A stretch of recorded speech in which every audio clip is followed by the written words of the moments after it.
श्री परमात्मने नमः। वासुदेव सुतं देवं कंसचाणूरमर्दनं देवकी परमानन्दं कृष्णं वन्दे जगद्गुरुं। जिज्ञासापूतयं ये टीका लिखिता साध्यकास्यया सञ्जीवनी प्रवेशाय माधुर्यं लिख्यते मया। पहिलो अध्याय सम्बन्ध। पाण्डवहरूले 12 वर्षको वनवास र 1 वर्ष अज्ञातवासको अवधि समाप्त भएपछि जब आफ्नो आधा राज्यको माग गरे तब दुर्योधनले आधा राज्यको त के कुरा सियोको टुप्पो जति भूमि पनि युद्ध नगरी नदिने जवाब दिए। विवश भएर पाण्डवहरूले आफ्नो आमा कुन्तीको आज्ञा अनुसार युद्धै गर्न स्वीकार गरे। यस प्रकार पाण्डव र कौरवहरूको युद्ध हुने निश्चय भयो। दुवै पक्षमा भयङ्कर युद्धको तयारी गर्न थालियो। महर्षि वेदव्यास ज्यूको राजा धृतराष्ट्रमा ठुलो स्नेह थियो। त्यही स्नेहका कारणले उहाँ स्वयं धृतराष्ट्रका समीप पुग्नुभयो र भन्नुभयो कि अब युद्ध हुनु अनिवार्य छ र यस युद्धमा धेरै नै वीर क्षेत्रीहरूको महान समारोह हुनु असम्भवी नै छ। यसलाई अरू कसैले पनि टार्न सक्दैन। यदि तपाईँले यस युद्धलाई आफै देख्न चाहनुहुन्छ भने म तपाईँलाई दिव्य दृष्टि दिन सक्दछु, जसले गर्दा तपाईँ यहीँ बसी बसी नै युद्धका सारा घटनाहरूलाई देख्न सक्नुहुन्छ। महर्षि वेदव्यास ज्यूका यस्ता वचन सुनेर राजा धृतराष्ट्रले भन्नुभयो कि म जन्मभरि नै अन्धो रहेँ। अब आफ्नो कुलको संहार मेरै आँखाले म हेर्न चाहन्न, तर युद्धमा कहाँ के कस्तो कसरी भइरहेको छ यस्तो सारा विवरण जान्न मेरो इच्छा छ। धृतराष्ट्रको भावनालाई ध्यानमा राख्दै महर्षि वेदव्यासज्यूले भन्नुभयो कि त्यसो भए म सञ्जयलाई दिव्य दृष्टि प्रदान गर्दछु, जसले गर्दा तिनले युद्धका सम्पूर्ण घटनालाई तथा सैनिक र योद्धाहरूको मनमा पैदा भएको भावना र विचार समेतलाई सञ्जयले जस्ताको त्यस्तै हेर्न जान्न बुझ्न सक्नेछन्। ती सबै देखे सुनेर बुझेका घटनाक्रमको जस्ताको त्यस्तो सारा विवरण तपाईँलाई समेत बताउन सक्नेछन्। यस्तो भन्नु भएर भगवान वेदव्यासज्यूले सञ्जयलाई दिव्य दृष्टि प्रदान गर्नुभयो। निश्चित समयमा कुरुक्षेत्रको युद्धभूमिमा पाण्डव र कौरव दुवै सेना युद्धका लागि तयार भए। अब यो प्रश्न आउँछ कि जब युद्धका लागि दुवै पक्षका सेना तयार भए यस्तो मौकामा श्री भगवानबाट अर्जुनलाई गीताको उपदेश किन दिनुभयो? शोक हटाउनलाई नै भगवानले अर्जुनलाई गीताको उपदेश दिनुभएको थियो। अर्जुनलाई शोक कहिले र किन भयो? जुन बेला अर्जुनले दुवै तर्फका सेनामा सामेल रहेका आफ्नै निजी कुटुम्बीहरूलाई देखे अनि तिनलाई लाग्यो कि दुवैपट्टि मर्ने जति हाम्रै कुटुम्बी नै मर्नेछन्, यस्तो ममताका कारणले तिनलाई शोक भयो। अर्जुनले दुवै पक्षका सेनाहरूमा आफ्नै कुटुम्बीहरूलाई नै किन देखे? भगवान श्रीकृष्णले जब दुवै सेनाको माझमा रथ खडा गरेर अर्जुनलाई भन्नुभयो कि तिमीले युद्धको इच्छा लिएर भेला भएको कुरुवंशीहरूलाई हेर, अनि अर्जुनले आफ्ना कुटुम्बीहरूलाई देखे। भगवानले दुवै सेनाहरूमा कुरुवंशीहरूलाई हेर्न किन भन्नुभयो?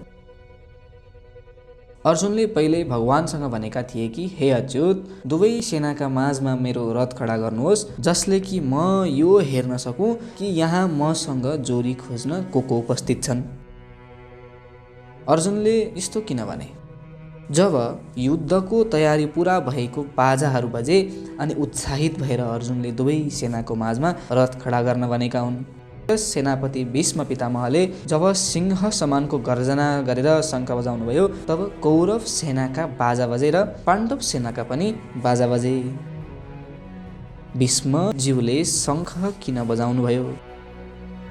दुर्योधनलाई हर्षित गराउनका निमित्त नै भीष्मज्यूले शङ्ख बजाए। दुर्योधन अप्रसन्न किन थिए? दुर्योधनले गुरु द्रोणाचार्यका समीप गएर भने कि हजुरको प्रतिपक्षमा पाण्डवहरूको सेना उभिएको छ, त्यसलाई हेर्नुहोस्, अर्थात् जुन पाण्डवहरूमाथि हजुरको माया र ममता छ तिनीहरू नै हजुरको विरोधमा उभिरहेका छन्। यस पाण्डव सेनाको व्यूह रचना पनि धृष्टद्युम्नद्वारा गरिएको छ, जो कि हजुरलाई मार्नको निमित्त नै पैदा भएको हो। यस प्रकारको दुर्योधनको धुर्त्याई तथा राजनीतिले भरिएका तीता कुरा सुनेर द्रोणाचार्य चुपै लागिरहे, केही पनि बोलेनन्। यसैले दुर्योधन अप्रसन्न भएका थिए। द्रोणाचार्य मौन भएर किन रहे? दुर्योधनले द्रोणाचार्यलाई उचाल्नका लागि धुर्त्याई भरिएका जो राजनीतिका कुरा गरे ती द्रोणाचार्यलाई मन परेन। द्रोणाचार्यले सोचे कि यदि म यिनका कुराको खण्डन गरौँ भने युद्ध हुने यस बखतमा परम्परा नै मत भिन्नता हुन जाला, जो उचित छैन। म यिनको कुरा अनुमोदन पनि गर्न सक्दिनँ, किनभने यसले केवल चालबाजीको कुरा गरिरहेको छ, सरलताको कुरै छैन। यही सोचेर नै द्रोणाचार्यले चुप लागेर बसिरहे। दुर्योधनले यस्ता कुरा कहिले, कहाँ र किन भने? यसको वर्णन सञ्जयले धृतराष्ट्रसँग गरेका हुन् कि दुर्योधनले व्यूहाकार खडा भएको पाण्डव सेनालाई देखेर गुरु द्रोणाचार्यलाई उचाल्न निमित्त त्यस्ता कुरा गरेका हुन्। सञ्जयले यस्तो वर्णन धृतराष्ट्रका प्रति किन गरे? जब धृतराष्ट्रले युद्धको कथालाई आरम्भदेखि नै विस्तारपूर्वक सुन्न चाहे, तब सञ्जयले ती सबै कुरा धृतराष्ट्रलाई भनेका हुन्। धृतराष्ट्रले सञ्जयबाट किन सुन्न चाहे? 10 दिनसम्म युद्ध चलिसकेपछि सञ्जयले अकस्मात आएर धृतराष्ट्रलाई यो भने कि कौरव पाण्डवहरूका पितामह शान्तनुका पुत्र भीष्म मारिए, जो कि सम्पूर्ण युद्धहरूमा मुख्य तथा सम्पूर्ण धारीहरूमा पनि श्रेष्ठ थिए। यस्ता पितामह भीष्म आज सरस्यायामा सुत्नु भएको छ।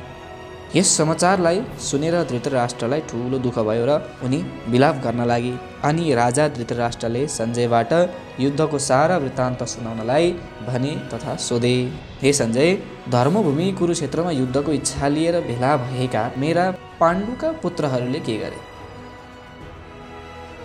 सञ्जय भन्नुहुन्छ, त्यसबेला व्यूह रचनाले खडा भएको पाण्डव सेनालाई देखेर राजा दुर्योधन द्रोणाचार्यका समीपमा गए अनि उसँग भने, हे आचार्य, हजुरले आफ्नो बुद्धिमान शिष्य द्रुपद पुत्र धृष्टद्युम्नद्वारा व्यूह रचना गरेर उभ्याइएको यस पाण्डवको सेनालाई हेर्नुहोस्। पाण्डवहरूको यस सेनामा ठुला ठुला सुरवीर छन्, तिनका ठुला ठुला धनुष छन् तथा जो बलमा भीमका समान र युद्धकालमा अर्जुनका समान छन्, यिनमा युयुधान, राजा विराट तथा महारथी द्रुपद पनि छन्। धृष्टकेतु, चेकितान तथा पराक्रमी कशिराज पनि छन्।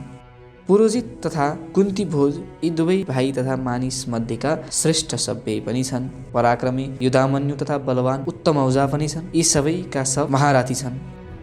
पाण्डव सेनाका सुरवीरहरूका नाम त तिमीले बतायौ, तर आफ्ना सेनाका सुरवीर को हुन् त सञ्जय? हे द्विजोत्तम, हाम्रो सेनामा जो विशेष विशेष पुरुष छन् ती माथि पनि ध्यान दिनुहोस्। पितामह भीष्म, कर्ण, संग्राम, विजयी, कृपाचार्य, अश्वत्थामा, विकर्ण तथा सोमदत्तका पुत्र भूरिश्रवा तथा उनीहरू बाहेकका पनि धेरै नै सुरवीर छन्, जुनहरूले मेरो निम्ति आफ्नो बाँच्ने इच्छाको पनि त्याग गरेको छ, जो अनेकौं प्रकारका अस्त्र शस्त्र चलाउनमा निपुण तथा युद्धकालमा अत्यन्त चतुर छन्। दुवै सेनाको प्रधान योद्धाहरूको विवरण दिएपछि दुर्योधनले के गरे सञ्जय?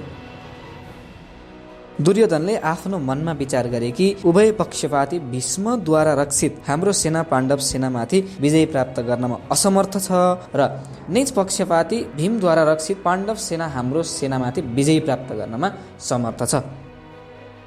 मनमा यस्तो विचार गरेपछि दुर्योधनले के गरे सञ्जय? तिनले सबै सुरवीरहरूलाई भने कि तपाईहरू सबै आफ्नो मोर्चामा नै दृढताका साथ अडिग रहेर पितामह भीष्मको चारैतिरबाट रक्षा गर्नुहोला। आफ्नो पक्षको कुरा सुनेर भीष्मज्यूले के गर्नुभयो? दुर्योधनलाई प्रसन्न गर्नका लागि पितामह भीष्मले सिंहका समान गर्जना गरेर बडो जोरले शङ्ख बजाउनुभयो। भीष्मज्यूद्वारा शङ्ख बजाएपछि के भयो? भीष्मज्यूले त दुर्योधनलाई प्रसन्न गर्नका लागि नै शङ्ख बजाउनु भएकै थियो, तर कौरव सेनाले यसलाई युद्धारम्भको घोषणा नै सम्झे। अत भीष्मद्वारा शङ्ख बजाउन साथै कौरव सेनाको शङ्ख, ढोल, मृदङ्ग आदि बाजा एकैसाथ बजे, जसले बडो भयङ्कर शब्द भयो। कौरव सेनाद्वारा बाजा बजाएपछि के भयो सञ्जय? कौरव सेनाका बाजाहरू बजेपछि पाण्डव सेनाका पनि बाजाहरू बज्नु पर्थ्यो, तर त्यस सेनालाई कुनै सङ्केत प्राप्त भएन। अनि सेतो घोडा जोतिएका महान रथमाथि बस्नु भएको भगवान श्रीकृष्णले पञ्चजन्य नामक र अर्जुनले देवदत्त नामक दिव्य शङ्खलाई बडा जोरले बजाए। त्यसपछि भीमले पौण्ड नामक, युधिष्ठिरले अनन्त विजय नामक, नकुलले सुघोष नामक र सहदेवले मणिपुष्पक नामक शङ्ख बजाए। फेरि अरू कसले शङ्ख बजाए? हे राजन, पाण्डव सेनाका श्रेष्ठ धनुषधारी काशीराज, महारथी सिंहखणी तथा धृष्टद्युम्न राजा, राजा विराट, अजय सात्यकी, राजा द्रुपद तथा द्रौपदीका 5औं पुत्र र महाबहु सुभद्रा पुत्र, यी सबै महारथीहरूले पनि आफ्ना शङ्ख बजाए। पाण्डव सेनाको शङ्खध्वनिको परिणाम के भयो? पाण्डव सेनाका शङ्खहरूको त्यस भयङ्कर ध्वनिले आकाश र पृथ्वीलाई गुन्जयमान गर्दै अन्यायपूर्वक राज्य खोज्न चाहने कौरवहरूका हृदय विदीर्ण हुन लाग्यो। शङ्ख बजाएपछि पाण्डवहरूले के गरे सञ्जय? हे महिपते, यसरी शङ्ख बजिसकेपछि युद्ध प्रारम्भ हुने बेलामा तपाईँ पक्षका सम्बन्धीहरूलाई देखेर कपिध्वज अर्जुनले आफ्नो धनुष उठाए तथा अन्तर्यामी भगवान श्रीकृष्णसँग भने, हे अच्युत, तपाईँले मेरो रथलाई दुवै सेनाको माझमा उभ्याइदिनुहोस्। रथलाई बीचमा किन खडा गर्ने अर्जुन? म यस रणभूमिमा युद्धको इच्छा गरी हामीसँग भिड्न आएका यी सुरवीरहरूलाई हेर्न चाहन्छु कि मलाई ककसका साथ युद्ध गर्नु छ र जुन राजाहरू यहाँ युद्धमा दुर्योधनको चाहिँदो गर्ने इच्छाले भेला भएका छन् तिनलाई पनि म हेर्न सकूँ। अर्जुनले यस्तो भनेपछि श्रीकृष्णले के गरे सञ्जय? सञ्जय भन्नुहुन्छ, हे राजन, निद्रा विजय अर्जुनद्वारा यस्तो भनेपछि अन्तर्यामी भगवान श्रीकृष्णले दुवै सेनाको मध्यभागमा पितामह भीष्म र द्रोण तथा सम्पूर्ण राजाहरूको सामुन्ने रथलाई उभ्याएर भने कि, हे पार्थ, भेला भएका सम्पूर्ण कुरुवंशीहरूलाई हेर। श्रीकृष्णद्वारा यसरी भनिएपछि के भयो? तब त्यहाँ दुवै तर्फका सेनामा स्थित पिता, पितामह, आचार्य, मामा, भाइ, नाति तथा मित्रहरू र अन्य बन्धु बान्धवहरूलाई देखेर अर्जुन अत्यन्त कातर भएर विशोध गर्दै भन्न लागे। अर्जुनले के भने सञ्जय? अर्जुनले भने, हे कृष्ण, आफ्ना निज कुटुम्बीहरूलाई नै युद्धका लागि सामुन्ने तयार भएको देखेर मेरो सबै आङ शिथिल हुँदै गइरहेको छन्। मुख सुक्दै गयो, शरीर काम्न थाल्यो, मलाई रोमाञ्च हुँदै आयो। गाण्डीव धनुष मेरो हातबाट खुस्कन लाग्दैछ, मेरो छालामा दाह उत्पन्न भयो, मेरो मन पनि भ्रमित हुन लागिरहेको छ तथा म खडा हुन पनि असमर्थ भइरहेको छु। यसबाहेक अरू पनि के देख्दैछौ अर्जुन? हे केशव, म सबै लक्षण पनि विपरीत नै देख्दैछु। साथै युद्धमा यी कुटुम्बीहरूलाई मारेर पनि कुनै लाभ हामीलाई होला त्यो पनि देख्दिन। यिनलाई नमारिकन राज्य कसरी भेट्टाउने त? हे कृष्ण, म न विजयी चाहन्छु, न राज्य नै चाहन्छु, न सुख नै चाहन्छु। हे गोविन्द, हामीलाई राज्यद्वारा वा भोगद्वारा अथवा बाँचिरहनमा पनि केही लाभ होला र? तिमी विजय किन चाहँदैनौ? हामी जुन आफन्तहरूका लागि राज्य, सुख वा भोग चाहन्छौँ तिनीहरू सबका सब आफ्ना प्राण र धनको आशा त्यागेर युद्धका लागि तयार उभिएका छन्। तिनीहरू को हुन्? आचार्य, पिता, पुत्र, पितामह, मामा, ससुरा, नाति र साला तथा अन्य पनि धेरै सम्बन्धीहरू छन्। यी सबैले नै तिमीलाई मार्न उद्यत भएमा नि? यिनले मलाई मार्छन् भने पनि मारौँ, तर हे मधुसूदन, मलाई तिनै लोकको राज्य भेटिन्छ भने पनि म यिनीहरूलाई मार्न चाहन्न। फेरि जब यस मुलुकको मात्र राज्य प्राप्तिको त के कुरा? बाबु, राज्य भेटिएपछि त हार्दिक प्रसन्नता हुन जान्छ, के तिमी त्यो पनि चाहन्नु? हे जनार्दन, यिनी धृतराष्ट्रका सम्बन्धीहरूलाई मारेर हामीलाई के प्रसन्नता होला? यी आततायीहरूलाई मार्दा त हामीलाई पापै लाग्ला। यसैले हे माधव, यिनीहरूलाई मार्न उचित ठान्दिन, किनभने आफन्त स्वजनहरूलाई नै मारेर हामी कसरी खुसी हुन सकौँला? यिनीहरू त तिमीलाई मार्न तयारै छन् भने तिमी चाहिँ किन पछाडि हट्न खोजिरहेको? महाराज, यिनीहरूमा लोभको कारणले विवेक, विचार अनि लुप्त भइसकेका छन्। यसैले यी दुर्योधनादि कुलका नाशबाट हुने भएका दोषहरूलाई तथा मित्रद्वयबाट हुन जाने पापलाई देखिरहेका छैनन्। तैपनि हे जनार्दन, कुलका नाशले हुने भएका दोषलाई जान्ने हामीहरूले त यस पापबाट बाँच्नु नै पर्यो। यदि कुलको नाश भएछ भने पनि के होला? कुलको नाश भएमा कुल परम्परादेखि गरी आएका कुल धर्म नष्ट हुन जान्छ। कुल धर्म नष्ट भएपछि अनि के हुन्छ? कुल धर्मको नाश भएमा कुलमा अधर्म फैलिन जान्छ। अधर्म फैलिएमा के दोष आउँछ? अधर्म फैलिन साथ उत्तम कुलका महिलाहरू दूषित हुन पुग्दछन्। स्त्रीहरूलाई दूषित भएमा के हुन जान्छ? स्त्रीहरू दूषित भएपछि तिनमा वर्णशङ्करको उत्पत्ति हुन जान्छ। वर्णशङ्कर पैदा हुनाले के हुन्छ? त्यस वर्णशङ्कर कुलघातीले सम्पूर्ण कुललाई नै नरकमा पुर्याइदिन्छ तथा पिण्ड र जलबन्द हुनाले तिनका पितृहरूको पनि पतन हुन जान्छ। अर्थात् त्यसलाई पैदा गर्नेहरूको दोषले गर्दा ती कुलघातीहरूलाई कुलधर्म तथा जाति धर्म दुवै नष्ट हुन जान्छन्। जसका कुलधर्म नष्ट हुन जान्छन् ती मनुष्यहरूको के हुन्छ? हे जनार्दन, ती मनुष्यहरूलाई धेरै कालसम्म नरकहरूमा निवास गर्नुपर्दछ। यस्तो हामी सुन्दै आएका छौँ। युद्धको यस्तो परिणाम होला भनेर जब तिमी पहिले नै जान्दछौ भने फेरि तिमी युद्ध गर्नलाई किन तयार भयौ? यही त ठुलो आश्चर्य र खेदको कुरा छ कि हामी पाप गर्ने निश्चयमा पुगेका रहेछौँ, जो कि राज्य तथा सुखले लोभले आफ्नै कुटुम्बीहरूलाई नै मार्नका लागि तयार भयौँ। अब तिमी के गर्न चाहन्छौ त? म अस्त्र शस्त्र छोडेर युद्धबाट निवृत्त हुनेछु। यसरी अस्त्र शस्त्रले रहित भएको मलाई ती दुर्योधनादिले मारि नै हाल्छन् भने पनि मेरो कल्याण नै हुनेछ। यस्तो भनेपछि अर्जुनले के गरे सञ्जय? सञ्जयले भने, यस्तो भनेर शोकले व्याकुल मन भएको अर्जुनले बाणसहित धनुषको त्याग गरेर रथको मध्य भागमा गई बसे। पहिलो अध्याय समाप्त।